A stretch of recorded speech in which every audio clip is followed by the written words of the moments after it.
In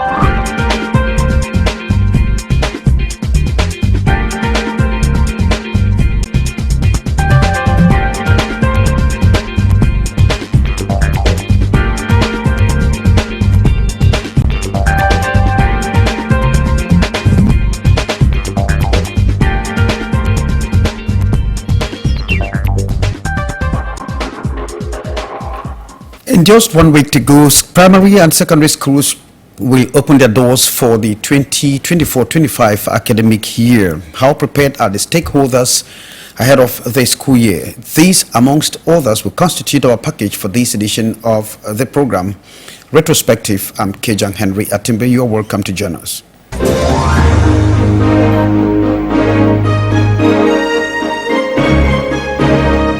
Well, stakeholders are bracing up ahead of the school year. And of course, today's panel will constitute Madam Patience. So she is an administrator with St. Jerome Primary of St. Jerome International Bilingual Complex. It is in Douala, and of course, she's one of my guests on today's edition of the program. Welcome. Thanks.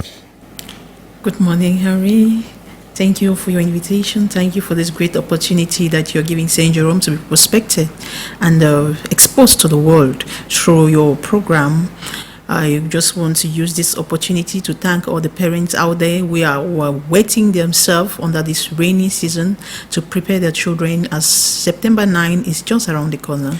Yeah, yes, we understand that the private sector too is doing much, especially when it comes to pedagogy training of young people. We are talking about education for sustainable development. How sustainable is St. Jerome? How prepared are you for sustainable education? When we talk of sustainable development, we are talking about building a solid tomorrow. Looking at building today, not destroying our tomorrow, bringing in the best for our future children that are out there. Looking at the sustainable development in education, St. Jerome is with our minister, Madame Nalova Yonga, with her project of competence-based approach of studies. Now we're looking at competence-based approach as this method that has come to stay and change the child, no more for only academic competencies, but rather training a child for a future career that he would develop in teaching activities within the classroom and out of the classroom by engaging students to authentic tasks.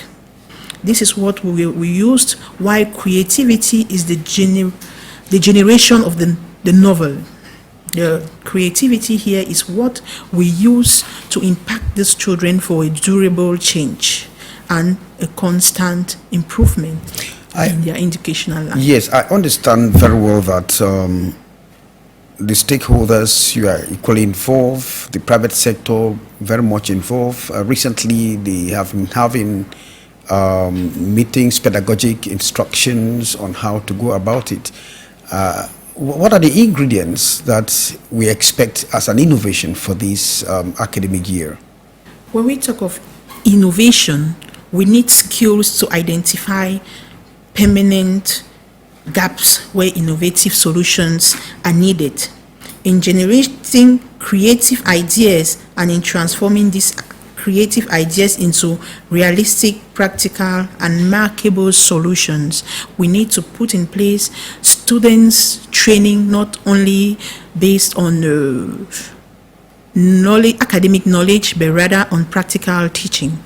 We are basing on practical teaching, bringing the child to the competence, to bringing out the competence out of a problem, being a problem solver, not only figuring out, in this case where the student has to always give back only what he has received. No, in this durable development, in a sustainable environment, we need to bring out the best out of a student. And by that, the child needs to be able to be problem solving. He has to be diverted to problem solving realities, not only acquiring knowledge, but being able to use this knowledge in solving problems in the society. Oh, thanks very much for that. We'll be coming back to you. Just time for us to have this report on how the teachers are seeking pedagogic knowledge ahead of the academic year. When we come back, we'll get back to you.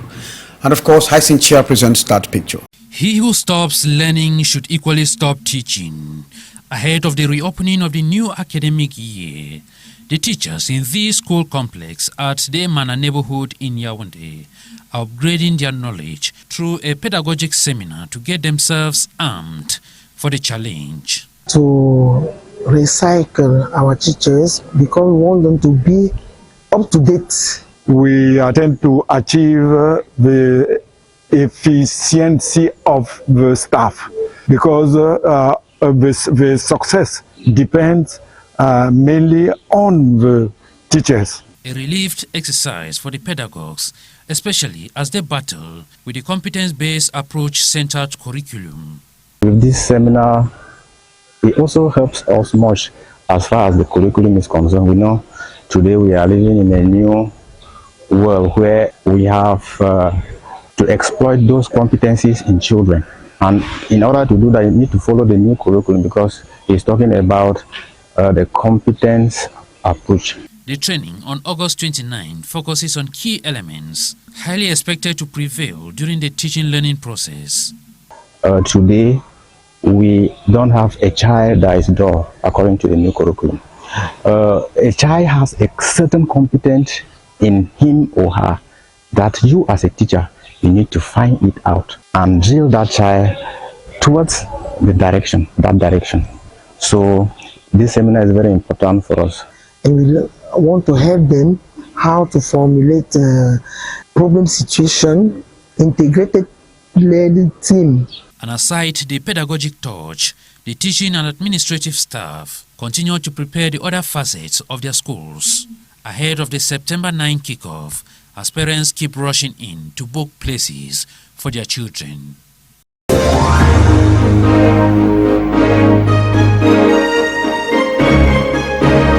Welcome back. The administration, that is the Ministry of Secondary Education, has been working with the rest of the stakeholders in that chain. And amongst some of those issues, to look at security on campuses. You remember last year or for the past couple of years, there have been a lot of insecurity on campuses. Now, what guarantees can Centurion, for example, give to parents and children as well as to the population that they can guarantee the safety of children not moving with light arms, not, drug-oriented, etc.? Yeah, looking at that part of bringing a child to security, to secure himself and secure the environment, we're putting in place a whole lot of control. We have a disciplinary team that is in charge of taking care of this. Cameras, are there cameras on campus? Security cameras on campus. The cameras can't do the work when the humans are not there. The students will know their cameras. If do you search their bags? You search their bags at the gate. From the gate, that's where the disciplinary department begins its job. From the gate, at the entry, you have to show up your bag, and then you have to. We don't only limit ourselves to physical, but we go to physical search, but we go to teach these children the mental and the spiritual part of life, making them to understand the wrong from the right. It's being better even than searching their bags every morning, because when you give them an integral education, an integral and spiritual education, they begin to understand some of these things by themselves. It will no longer be, you need to be behind them with a cane and a stick, but at a point in time when they receive an integral training and an integral love for what they are there to do, they'll begin to change by themselves. But that notwithstanding, the disciplinary department takes control over that part. And you have the cameras and the campus. Still then, some students will still... Despite the security measures put in place, students will still want to do one or two funny things. And there you have to come in, being it known by all that you don't have to use a whip on the student, So you need to create new methods of disciplinary to that will bring these students to a positive change. So working on their psychological and spiritual, mental health will help them to change positively. There is this much talk about scarcity of books in schools. So it's rather unfortunate we've not been able to have maybe some of the publishers who have them subsequently. How do you think you are going to handle such a problem? Because we already speculate that some schools might send away the children who will not come with those books, whereas these books are not on the shelves or in the bookshops. Will you be able to handle that at St. Jerome? At St. Jerome, we don't send students out for books because parents are the ones buying the books, not the students. When you send a student out for books, it's transferring the responsibility of the parent to the child. And the child has his own responsibility and the parent equally has his. So talking about the scarcity of books, we are going to manage it knowing that fully that the minister has put in place these books. They are going to make provisions for them. We still have 1 week to go. Hopefully by then everything is going to be okay. So we are going to look at it positively, in the positive sense of it. We know at times things are not all the time the way we want them to be, but sometimes we should just give a little more time for time to tell for itself. Yeah, we equally understand how very deep there is this issue of corruption on campus. You know, recently the anti-corruption body, CONAC, has hit hard and talked much about corruption in schools. Can we find that in your environment? No. Is it common? No. In St. Jerome, we do not do that. You'll find that maybe in schools whereby... Corruption is not only by giving money, but corruption in terms of max trafficking, corruption in terms of, you know, it's a wide palette of that. Yeah, I would just want to begin from the start. Presently, we are at the rush hour for back to school. Parents have tuition fees to pay. They have uniforms, books, sportswear, cultural days, end of year party, all of that involves that they need to spend money. Now, looking at all of that, they have to buy. Some schools even impose that the parents buy the books from school. But us at St. Jerome, we do not sell books in school. We do our best to limit ourselves to our tuition fees, whereby the parent pays the tuition fees in the bank and acquire the books and acquire his books by himself, get the uniform stitched by his own tailor. There is nothing that comprises the parent to be forced to do anything that he doesn't desire.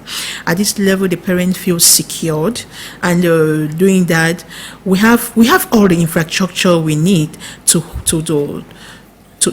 be good. In Douala 5, I think we have one of the best infrastructures around Douala 5. So we will not need to rush and bug parents.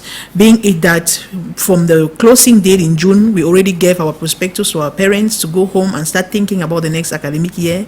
Looking that we have our proprietor is someone who is a humanitarian. Looking at the hard times in the society, he decided to drop our fees this year. We went from 325,000 of last year to 225. While other schools grow by increase, we decreased because of he said he's working for humanity. Why is it that private institutions charge exorbitant fee, whereas we understand that the same knowledge that they disseminate is what secondary or public institutions carry? What is the problem? Are you out for profiteering or to, you know, we are talking about sustainable education or education for sustainable development? Talking about education for sustainable development, we are talking about... Is it not profiteering? It's not profiteering. Rather, we are going into, how will I say, humanitarian exercises, because it's an opportunity for him to employ Cameroonians. More than 75 Cameroonians are employed by him, and he has this opportunity to impact the society. When you teach a child, when he grows, he won't depart from it. And knowing that you were talking about the cost, yes, it's true, it's costly to employ 75 Cameroonians and feed them and their families. It's not a day job. It's not something easy. You need to invest into that. And so doing, there is a lot that comes with it. It comes with a lot of charges that you have to pay. It will not be an advantage for him because he has invested. He's a vision carrier. And at the point when you carry a vision, it becomes a burden on you. If I want to talk about the infrastructure, what he will gain, he will not be able to cover up for the infrastructure investment in the next 15 years. Thanks very much, Sue. Patience will be coming back to you to talk something different. This time, the innovations that have been brought in by the Ministry of Secondary Education on unique identification for students.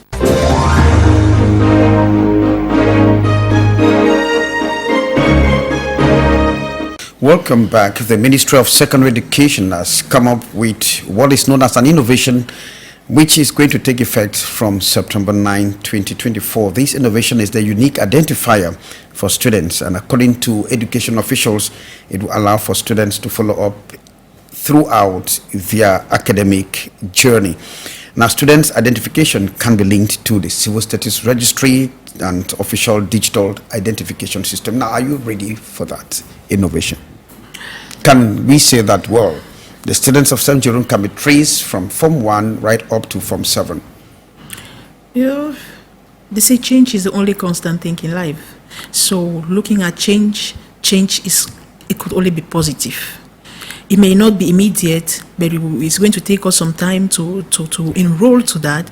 But we just want to be positive and say it's coming for a great change and a positive impact in the society. Now, looking at the identification, it's equally necessary so that there could be a follow-up. At a point in time, we lose our focus and some things go wrong because we cannot trace back then to get everything done. So it's going to equally cancel the part where you were talking about trafficking of marks and everything. It's going to be an opportunity for everything to be showcased. Can we say, for example, those students who enter Form 1 will have that same identifier right up to Class 7? Yeah. They'll come into without Form 1. necessarily say, okay, when you go to Form 2, you have a different code in Form 2, Form 3, etc. But you have a unique one which will carry up to Class 7. That's what has been going on in the universities. In the University of Douala, I was there. I entered the University of Douala in 2007, and I had my matricle.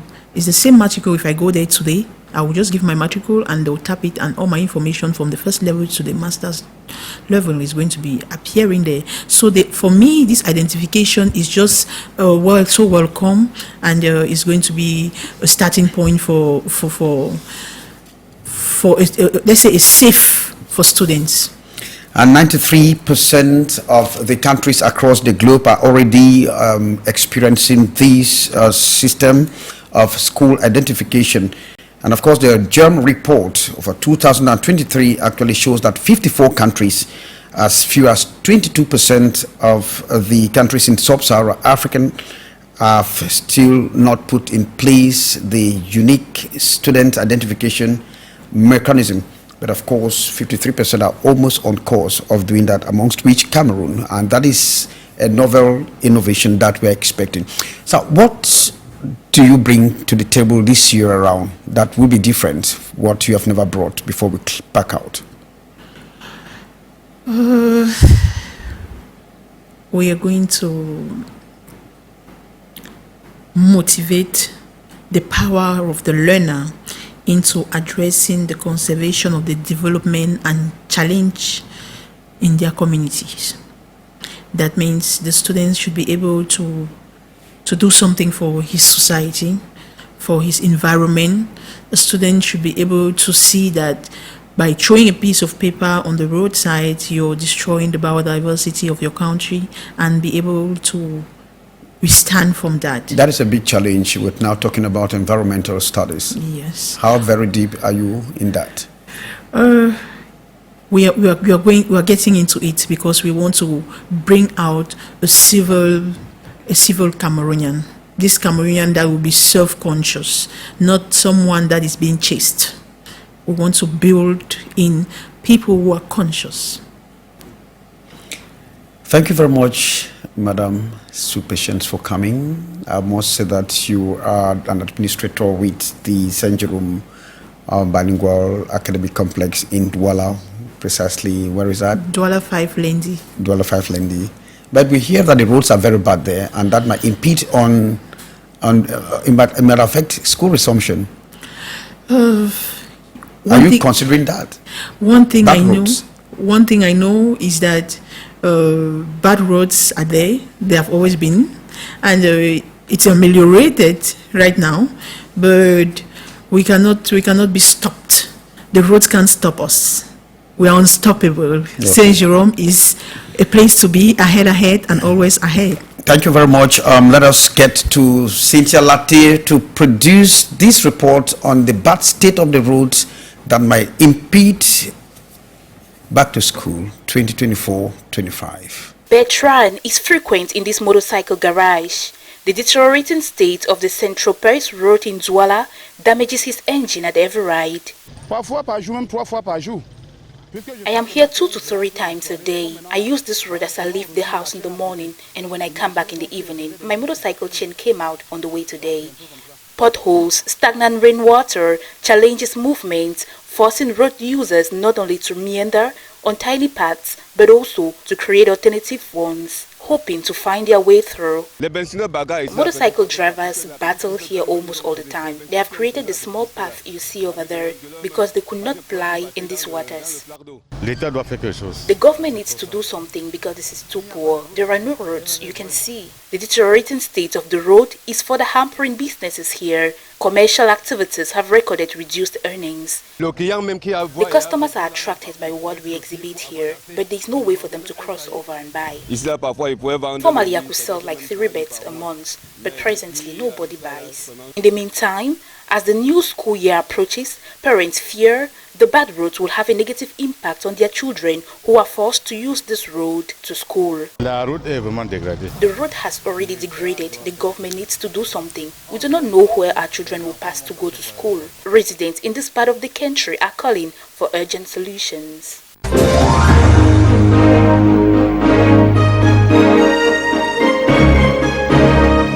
Welcome back. I'm KEDJANG Henri Atimbe, and of course we are receiving our second guest on the program, Mr.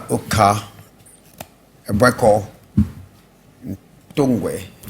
He's an educationist. Of course, he's with the Delegation of Secondary Education for the Littoral Region. Thanks and welcome to the program. Thank you for having me on. Well, without necessarily speaking on behalf of the regional delegate, but of course I know that people have been working very seriously to make sure the school year flags off smoothly.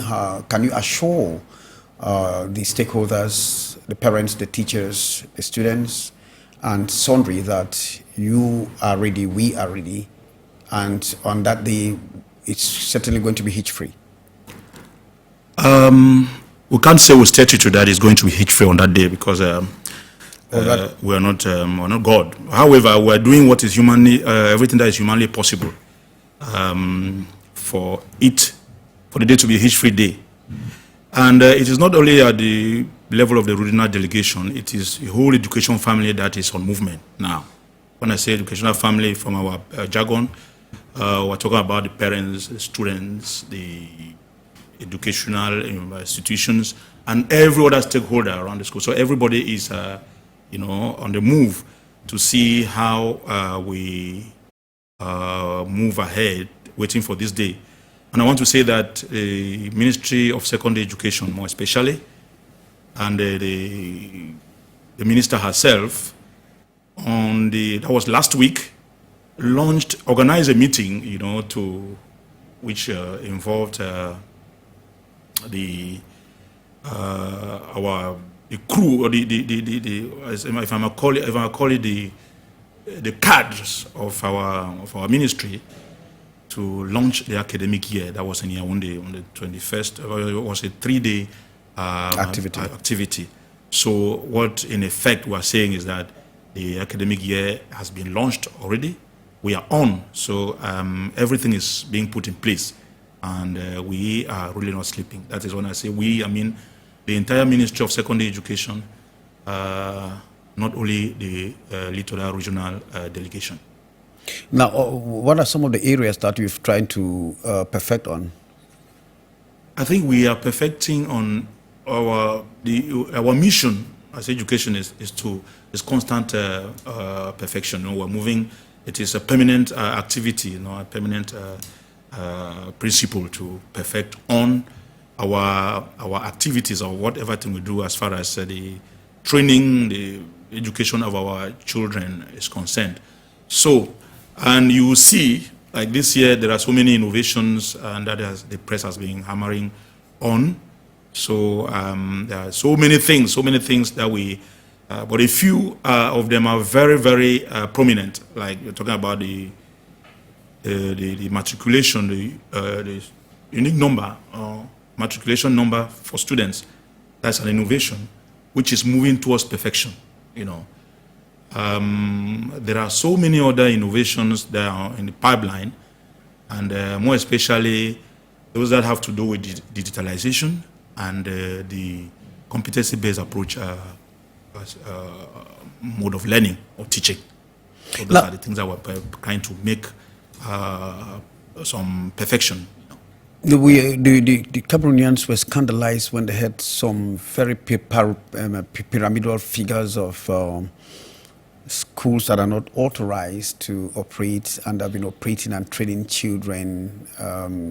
How will that be handled this time around? We understand already that there has been some very draconian measures that have been taken, the names of some of those institutions published.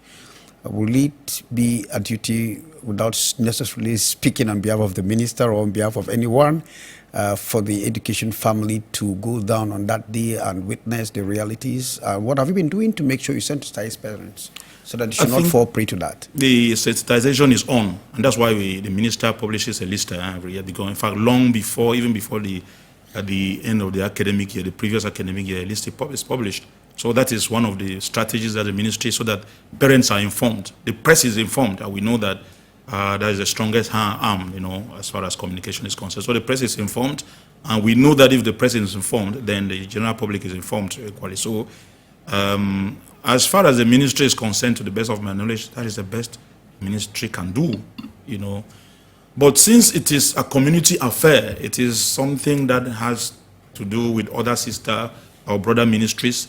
You know, there are some other ministries that have to, you know, take the bull by the horns and see how effective the closures are, because it's not for the Ministry of Secondary Education to move and seal the schools. So the ministry does what it's supposed to be done administratively, and then the other administration or other ministries, sister ministries, brother ministries, can take over and do what they can do. But like I said, the ministry is permanently on the field.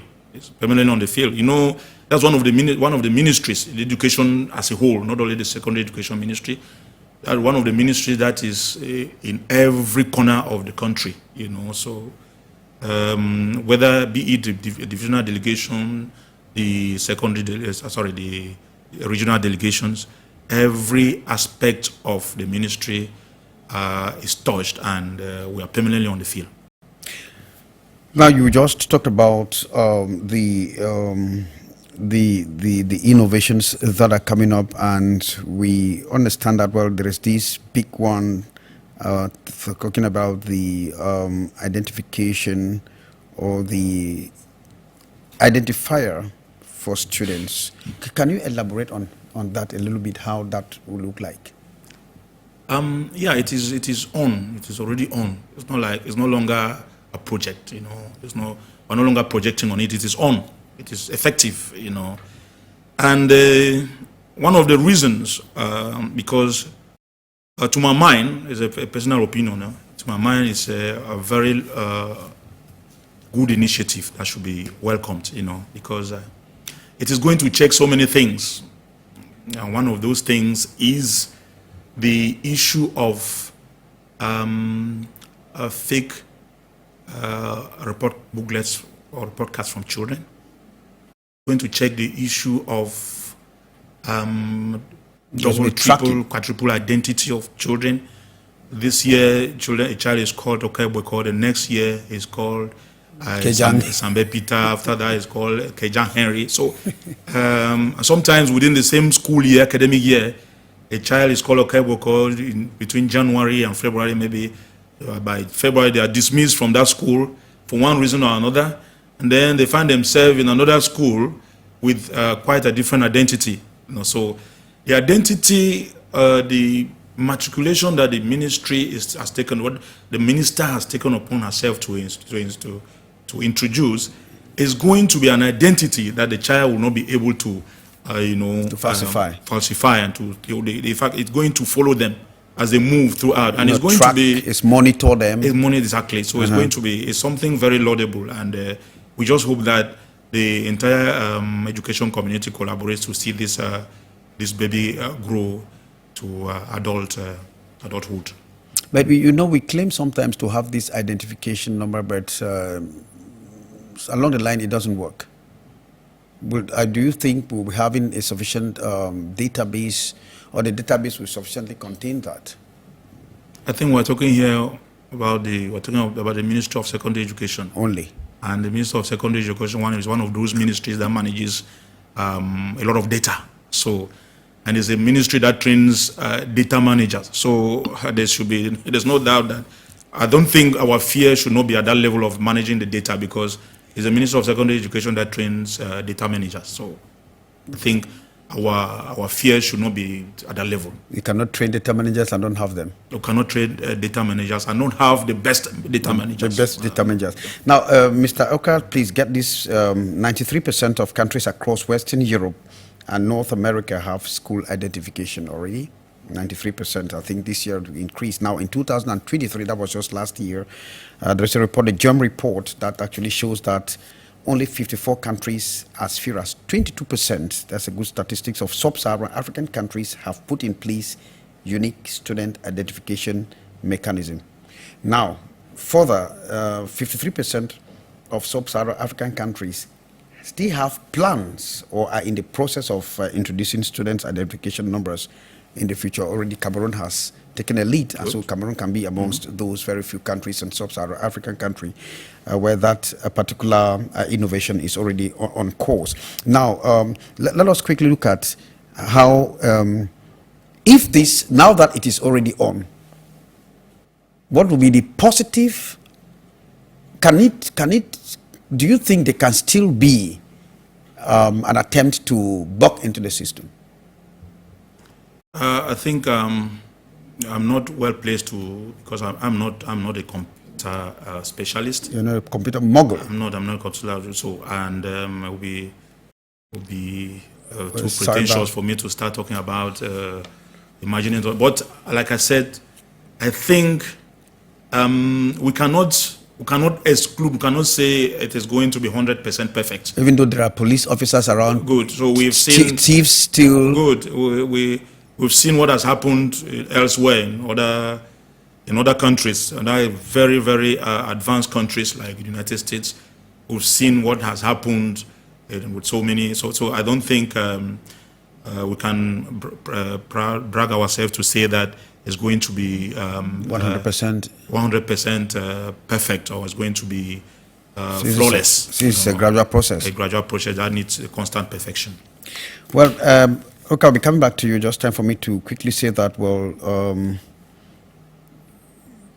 back to school is already around the corner, but then this does not concern you, but it's still good news for some family members. The family of Jean-Baptiste Guinéfa acquitted after 15 years in the monkey house. They just get this report on how that news was welcome, because he received his acquittal letter while in the hospital at the General Hospital in Yaoundé, Haïsintia.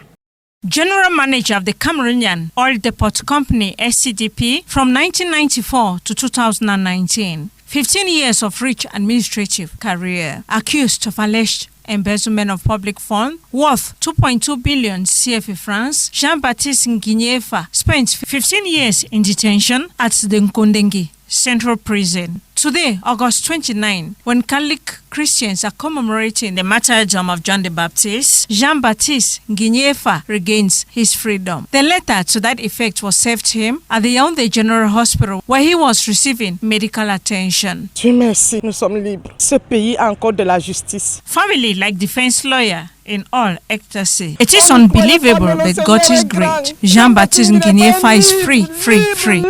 Dr. Nginyefa is totally free. No sentence, no prison term, nothing retained against him. The past 15 years have been very trying, difficult time for family members, receiving all sorts of abusive names. Shame, humiliation, insults. We pass through, but God is great. We are free and we can walk with heads high. After many years of trials full of twists and turns, the former general manager of the Cameroonian Oil Depot Company, SCDP, Jean-Baptiste Nginyefa, who refused to utter a word, feels nothing but gratitude and gladness that he can get back to his home, his family, and loved ones. Released, but with monetary penalty, what the court is asking, Nginyefa should pay. We have contested the decision of the Special Criminal Court on the monetary penalty, which can still weigh on him. This, as defense lawyer estimates, that the charges in his passive is not justified. Hearings to that effect likely to continue.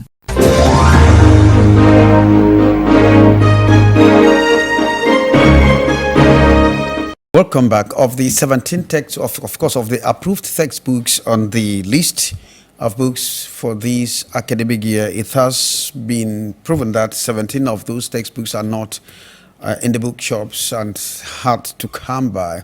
Now, how do you think that will affect the students and the parents? Yeah, the effect of such absence of such books in bookshelves, to me, is going to be a short-term effect, because the books, I think publishers are in the process. The book, the book market is, or the book industry is a chain. So it may either be a producer or writer, publisher, a distributor, a bookseller, and so on. So it's a chain. So I think it's going to be a very short-term shortage of these books, and that between now and the beginning of the academic year, and right up to maybe before the end of September, I'm sure the books will be available. We got information from the president of the Booksellers Association that they got stock at the level of importation or at the ports. Would you think, like you said, maybe very quickly they can make sure these books they gain the shelves? Yeah, I think the education initiative or endeavor is a journey that involves everybody, and that everybody needs to be, so that for us to land to destination, so that we can have. So if it is the issue of the seaports, then that's why I was saying that it's going to be a short-term kind of thing, because if the books are already at the level of the seaport, then it just needs to. Maybe it's an issue of some procedure. So then clearance. Maybe before next week, maybe as I was speaking in this studio now, there may be books.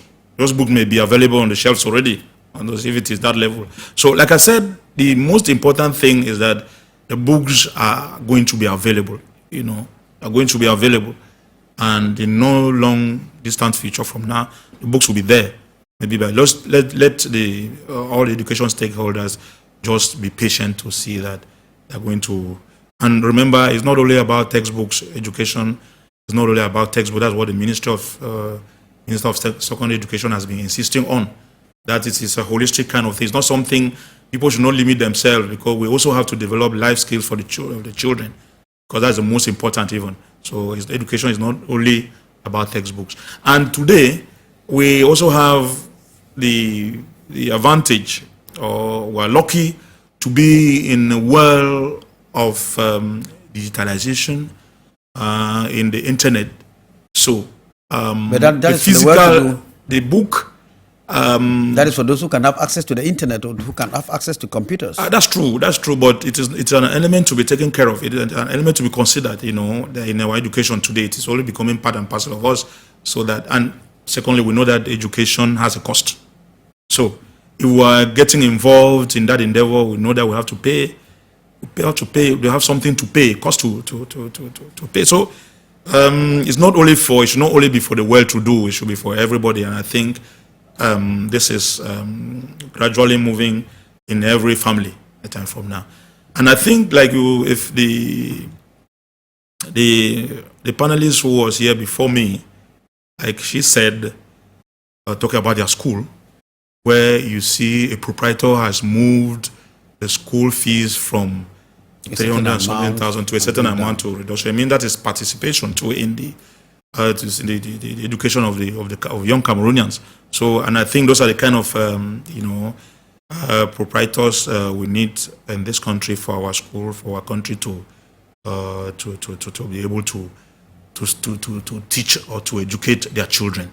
So I think everybody is doing something to see that our children are well educated. So even the textbooks, let it not be a worry to us. The school bells will ring on the 9th of September. What special message, if it should come from an educationist like you, a pedagogic inspector of your caliber at the regional level? We can only say that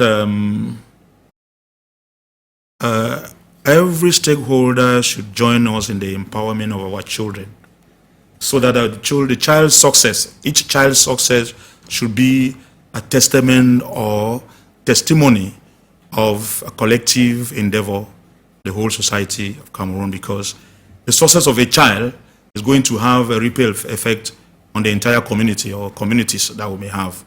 So we're calling on all the stakeholders, parents, students, educational administrators, teachers, and every other person around, NGOs and so on, to join us in this empowerment journey, so that by the time we're writing our stories about our children, tomorrow, the future, must have done something, and we'll find our names written on such a Bible, if I may call it that way. Well, EBWEKOH NTONGWE is a regional pedagogic inspector with the Ministry of Secondary Education for the Littoral region. Thanks very much for coming and for talking to our people on how prepared the Ministry of Secondary Education is and the regional delegation. Thanks for coming. Thank you very much for inviting us. And this is a laudable initiative from your house, Canal 2, because you are playing your role as a media house to be sure, or to make sure, to ensure that our children have quality education. Like I said, everybody has a role to play. So, and you are playing a role, and we want to be very thankful for such initiatives. And we only cry or pray that such initiatives be multiplied or repetitive, so that at the end of the day, nobody will stand a loser. Thanks for the encomiums. We'll be coming back.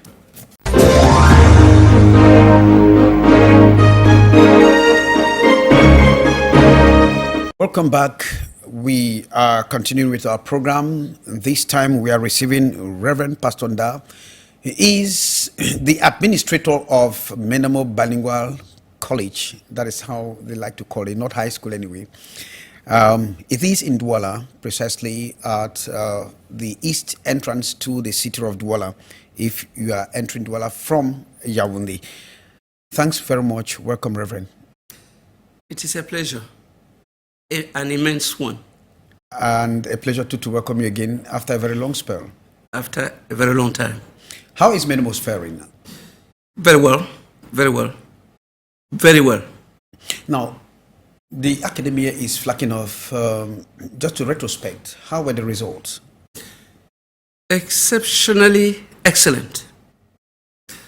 In terms of numbers, if you present 166 and you have 162, you don't need to doubt it.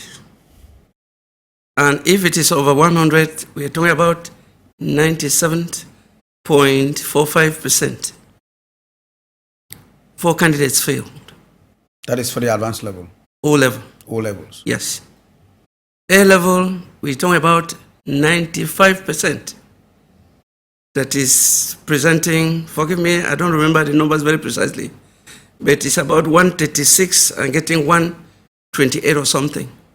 But the percentage is 95.5% these days. And we know how rough the GC was. Generally, it was very rough. And so if you find yourself exceptionally above average, not just above average, far above average, threatening to get 100%, you would say with pride that you did it not just excellently, but excellently excellent. Thanks very much. Thank Congratulations. You. Thank you. Congratulations to your teachers and to the students. Now, I was please, reading, if you don't mind, come on. We had a number of students on the National Honor Roll. Oh, come on. This is remarkable. That's great. 57 students at the O levels with 11 subjects. 40 students with 10 subjects. 4 students with 4 subjects. So this time we put the triangle upside down. A level, almost the same. 20 students with 5 subjects. 2 of them with 5 subjects, 25 on 25. What else should you expect from a school? Do you want God to calm down? Well, congratulations. Thank you. And I was reading through some documents. Then I came to understand that the institution, your institution, is the pilot institution selected by a German non-governmental organization, the ASA. Yes. So when I went through, and then that is how I had to contact you. Of course, yes.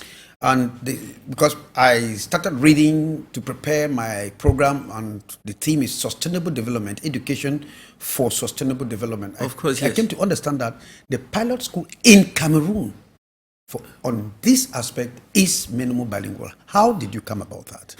Well, I will use biblical language, and I will say it is a door open to us by the grace of God. Simply because we weren't the only applicant. There were many. There were many, and we were chosen. I know Menemo has something to offer in terms of its history.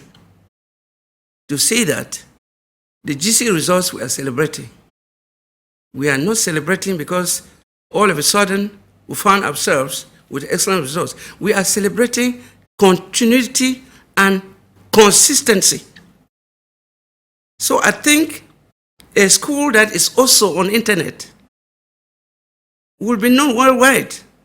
I am not surprised that it caught the attention of the Germans, of this NGO. This is a fact. You can't deny it. Of course, in terms of quality, in terms of quantity, the results have always been there. I don't see how you want to go abroad, you want to get something abroad, and you want to partner with those who are not excellent. I think the obvious way out is to partner with excellency. What does it take to be, okay, as a pilot institution, what will Menemo become? How is it going to practice? How is it going to work? Well, the first thing is the infrastructure is there. We talk about decent, clean, and up-to-date classrooms. Classrooms with video, in fact, with surveillance cameras. Okay. We talk about classrooms that are using the whiteboard. We use ball markers. It is very modern. In fact, it is looking strange. We talk about classrooms that are equipped with platforms for projectors. All right. We talk about a school equipped with internet.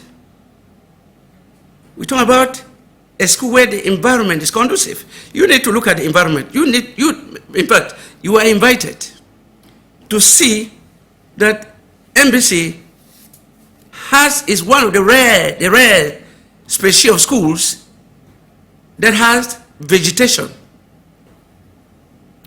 We have flower beds all over the place. Why would Menemo not sell even abroad? All right? Therefore, MBC is equipped. And so you are going to pilot the other institutions or work with other institutions? Of course, yes. Who want to, project sustainable education or education for sustainable development? Yes. The MBC being the pilot, what is pilot? The pilot pilots the aircraft. So it's like you are going to carry the orders. Yes, it's like a training which we would later then propagate. Something that will help us in Douala, will help us as a nation, will help us as the inhabitants of this earth. Please, before we get lost, I would like us to talk about what is it? Education for sustainable development. Yes, because it is important. And I'm coming to that. All right. So let us just hop on that. When we say education for sustainable development, what do we mean? Thank you very much. Education for sustainable development. I would not want to say it's a new concept. It's something new. It isn't really new because the Cameroon government had a kind of forward thinking where we came out. When I say we, I'm talking about us. As Cameroon. Yeah. If I say the government is different from me, then I'm not doing myself any good. It is us, because the government is our representation. The government, we came out with a program of CBA, competent based approach, that is locally, problems locally, find local solutions first. We draw examples from the environment. We see a problem and we try to see how we can fix it before somebody comes to help us. Are you with me? I'm with you, sir. Yes. Now let's look at what it means. Up to now, education, we've had the vision where education has been the quest, Mr. KEDJANG, the quest for knowledge, the quest for certificates. For what? To get a job. To get a job, improve your life, live your life, and help your family. This is the definition of education that we've had up to now. Education for sustainable development requires that we look a little broader, we look beyond that and see education as knowledge acquired to solve problems, to come back to that same society that God used to raise us and let the society benefit from it. There's no doubt that we benefit from it and our families benefit, but that would be a selfish approach. Let us benefit from what our education has to offer, but let the society benefit for the rest, for the masses, for all. Let our neighbors benefit. What do I mean? In this vision, where education, where a child going to school ceases to think that I'm going there to get a job, and start to think that, yes, let my job benefit my community. Let's start from the quarter, the community, and the neighborhood. Then, the mayors, everybody becomes a mayor. Everybody in the city becomes a mayor. Everybody in the city becomes the police. Everybody in the city becomes a journalist. How? We will look at the environment and discover. You don't need somebody to tell you that your compound has been littered. What a brilliant essay. Now, but you know, children were on holidays and they are packing their bags and baggages. They'll be leaving for school. But then it was a productive holidays. Let us take a look very quickly on how some of these students spent their holidays, you know, using sports to federate, especially students in the restive zones, the northwest and the southwest regions of the country. Annie Collins and Ines Danesop. They all came from nooks and crannies of Lebialem Division in the Southwest region, braving the heavy downpour to take part in the finals competition of the Males Cup in Moklete village. The population came out in their numbers. It was a moment of leisure and communion between inhabitants and administrative municipal authorities, plus traditional rulers of Lebialem Division and Wabane subdivision in particular. A grand back-to-school campaign in Lebialem division and Wabane in particular, the 2024 Mayor's Cup was an occasion for the people of Lebialem to reiterate their determination to strive for the total return of peace in this area. This holiday football jamboree is an initiative of Mayor Israel Nemboke II, which seeks to promote peace and unity. The idea started with my very first mandate, but along the line we run into crisis. It could not be organized across the municipality, and by 2019-2020 this area where we find ourselves, were the first in the BLM to embrace the national colors, green, red, yellow, embrace the Mayor's Cup to be played with the national colors.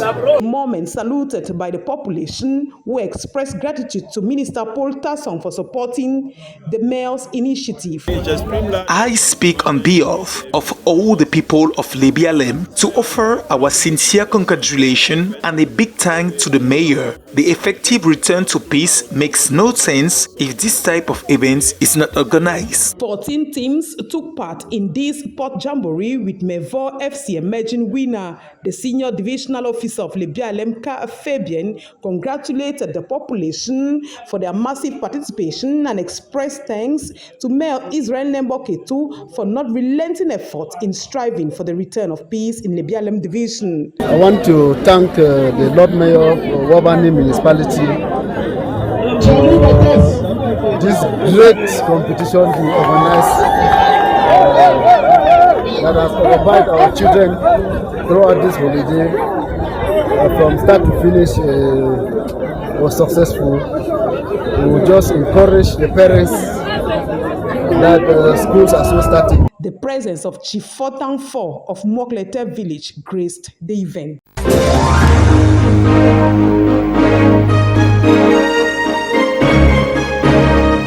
The school bells will ring on September the 9th, and of course at Menemo Bilingual College, MBC, which is a pilot school for sustainable education or education for sustainable development. They are certainly prepared. How prepared are you? MBC is 100% prepared. Okay, ready. MBC, please, MBC will not wait, because school is coming, to start fixing benches. If there's an issue with the roof, we will not wait because school is coming. We start fixing. No, we do these things. We'll do these things regularly. Is it about the teaching staff? Is it about the material, the computer, and the laboratory? We are constantly rehearsing, like an athlete who has a race the next day. And indeed, there's always a race. During the holidays, we had an opportunity to receive some of the students. And you will not tell them to sit in the rain until September is coming, then you go to fix whatever. No, you do these things before. And that's what I call anticipation. I hope I answered your question. Thanks very much. Thanks very much for coming. Useful holidays for children, like you said. That was true because some students used to come to school, on campus, even when there are no classes. Of course, yes. Of course, to visit their environment. Thank you. In anticipation, we are very pleased to know that our school is the pilot institution for education and sustainable development, selected amongst more than 50 other schools as a pilot school by a German NGO, ASA. And I hear the experts have been working there on campus. Have they left or they are still around? Not yet. Or they'll be coming? Not yet, yes. They're still around. They're still around? Yes. Oh, that's great. Please extend our greetings to them. And of course, we know that they're doing a great job. We thank you for coming. We'll have more opportunity to talk on this program and wishing you well during back to school. I think we'll have the opportunity to visit your school on the 9th of September if the doors are open. Of course, there is no question if the doors are open. Well, if the doors are not open, it means the minister must have interfered with the date. But I would not think so. I think we are ready. You're always welcome. And if I may... Please just situate where you are found. All right. Embassy or Menemo Bilingual High School, if you want, is behind Tradex Boko. Okay. Douala. Okay. Yes. So... we are grateful. The campus is attractive. You are always welcome, whether you have a child or not. Please, you are welcome to visit this wonderful endeavor. Especially as you have enticed us with the Sustainable Development Project, the beautiful environment. Of course. One would think that it is the Garden of Eden on earth. No. It can't be the Garden of Eden, but it should not be far from standards laid down by first God and then by the government. Thanks Clean environment, disciplined children, disciplined teachers. What have you? If the environment is clean, Mr. KEDJANG, please, when you come to MBC, visit the toilets. Thank you. Oh, come on, thank you. Thank you very much. Someone said when you go into some of the toilets, you can be eating there and feeling comfortable. I am sure. Thanks for watching this program. Take the rendezvous next week. I've been KEDJANG Henri at Tembe.